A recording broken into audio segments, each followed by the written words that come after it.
ನಮಸ್ಕಾರ ಸ್ನೇಹಿತರೆ, ಇವತ್ತಿನ ಈ ವಿಡಿಯೋದಲ್ಲಿ ನಮ್ಮ ಮೊಬೈಲ್ನಲ್ಲಿ ಗೃಹ ಜ್ಯೋತಿ ಯೋಜನೆಗೆ ನಾವು ನಮ್ಮ ಮೊಬೈಲ್ನಲ್ಲಿ ಹೇಗೆ ಅರ್ಜಿಯನ್ನು ಸಲ್ಲಿಸೋದು ಅನ್ನೋದನ್ನು ನೋಡೋಣ.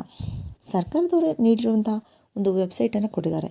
ಆ ವೆಬ್ಸೈಟನ್ನು ನಾವು ನಮ್ಮ ಗೂಗಲ್ನಲ್ಲಿ ಅಥವಾ ಕ್ರೋಮ್ನಲ್ಲಿ ಓಪನ್ ಮಾಡಿದರೆ ಮೊದಲಿಗೆ ಈ ರೀತಿಯಾದಂಥ ಒಂದು ನಮಗೆ ಪೇಜ್ ಓಪನ್ ಆಗುತ್ತೆ. ಇದರಲ್ಲಿ ನಾವು ನೋಡ್ಬೋದು ಗೃಹಲಕ್ಷ್ಮಿ, ಗೃಹ ಜ್ಯೋತಿ, ಶಕ್ತಿ, ಯುವ ನಿಧಿ ಈ 4 ಇದರಲ್ಲಿ ನಾವು ಗೃಹ ಜ್ಯೋತಿಗೆ ಅಪ್ಲೈ ಮಾಡಬೇಕಾಗಿದೆ. ಅದಕ್ಕೆ ಮೊದಲು ನಾವು ಗೃಹ ಜ್ಯೋತಿ ಯೋಜನೆನ ಸೆಲೆಕ್ಟ್ ಮಾಡಿಕೊಂಡು ಅದರಲ್ಲಿ ಇವಾಗ ನೋಡಿ ನಮಗೆ ಅಲ್ಲಿ ಆಧಾರ್ ಸಂಖ್ಯೆ ಮತ್ತು ಕರೆಂಟ್ ಬಿಲ್ನಲ್ಲಿ ಇರುವಂಥ ಅಕೌಂಟ್ ID-ಯನ್ನು ಕೇಳ್ತಾ ಇದೆ.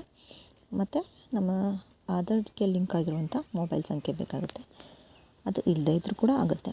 ಈಗ ಅಲ್ಲಿ ಒಂದು ಕ್ಯಾಪ್ಚಾ ಬರ್ತಾ ಇದೆ. ಅದನ್ನು ನಾವು ಕ್ಯಾಪ್ಚಾನ ಫಿಲ್ ಮಾಡಿ ಅಲ್ಲಿ ನಾನು ಒದಗಿಸಿದ ಮಾಹಿತಿ ಓದಿದ್ದೇನೆ ಮತ್ತು ಬೇರೆಡೆ ನೋಂದಾಯಿಸಿಲ್ಲ ಅಂತ ಬರ್ತಾ ಇದೆ. ಅದನ್ನು ಟಿಕ್ ಮಾಡಿದರೆ ಮತ್ತು ಈ ಕ್ಯಾಪ್ಚಾನ ಫಿಲ್ ಮಾಡಿ ಆದಮೇಲೆ ಇಲ್ಲ ಅಗ್ರಿ ಅಂತ ಬರುತ್ತೆ.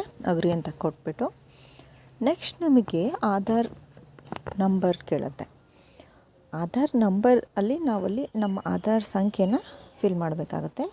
ಆಧಾರ್ ಫಿಲ್ ಮಾಡಿ ಗೆಟ್ ಡೀಟೇಲ್ಸ್ ಅಂತ ಕ್ಲಿಕ್ ಮಾಡಬೇಕಾಗತ್ತೆ.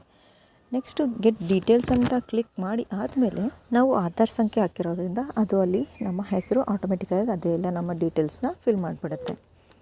ನೆಕ್ಸ್ಟು ಅಲ್ಲಿ ನಮ್ಮ ಹೆಸ್ಕಾಮ್ ನೇಮ್ನ ಕೇಳುತ್ತೆ. ನಮ್ಮ ಎಲೆಕ್ಟ್ರಿಸಿ ನಿಗಮ, ನಮ್ಮ ಪವರ್ ಸಪ್ಲೈ ನಿಗಮ ಯಾವುದು ಅಂತ ಕೇಳುತ್ತೆ. ಎಕ್ಸಾಂಪಲ್ ಅಲ್ಲಿ ಬೆಸ್ಕಾಮ್, ಚೆಸ್ಕಾಮ್, ಮೆಸ್ಕಾಮ್ ಎಲ್ಲ ಇದೆ. ನಿಮ್ಮ ಎಲೆಕ್ಟ್ರಿಸಿಟಿ ನಿಗಮ ಯಾವುದು ಅಂತ ಸೆಲೆಕ್ಟ್ ಮಾಡ್ಕೊಳ್ಳಿ ನೀವು. ಅದು ನಿಮ್ಮ ಕರೆಂಟ್ ಬಿಲ್ನಲ್ಲೇ ಇರುತ್ತೆ ಮೇಲೆ. ಅದನ್ನು ಸೆಲೆಕ್ಟ್ ಮಾಡಿ ಆದಮೇಲೆ ನಿಮ್ಮ ಅದು ಅಕೌಂಟ್ ID-ನ ಹಾಕಬೇಕಾಗತ್ತೆ. ಅಕೌಂಟ್ ID ಹಾಕಿದರೆ ಅದು ಆಟೋಮೆಟಿಕ್ಕಾಗಿ ನಿಮ್ಮ ಕರೆಂಟ್ ಬಿಲ್ನಲ್ಲಿ ಇರುವಂಥ ನಿಮ್ಮ ಹೆಸರು ಮತ್ತು ಅಡ್ರೆಸ್ಸನ್ನು ಅದು ಆಟೋಮೆಟಿಕ್ಕಾಗಿ ತೊಗೊಳುತ್ತೆ. ನೆಕ್ಸ್ಟು ಇದೆಲ್ಲ ಫಿಲ್ ಮಾಡಿ ಆದಮೇಲೆ ನಿಮಗೆ ಅಲ್ಲಿ ಇನ್ನೊಂದು ಆಪ್ಷನ್ ಬರುತ್ತೆ. ನೀವು ಕುಟುಂಬದ ಮಾಲೀಕರೋ, ಸದಸ್ಯರೋ ಅಥವಾ ಬಾಡಿಗೆದಾರರು ಅಂತ.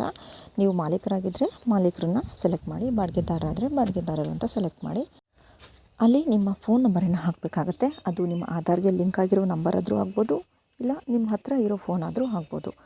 ಫೋನ್ ನಂಬರನ್ನು ಹಾಕಿದ ಮೇಲೆ ಅಲ್ಲೊಂದು ಡಿಕ್ಲೇರೇಷನ್ ಬರುತ್ತೆ.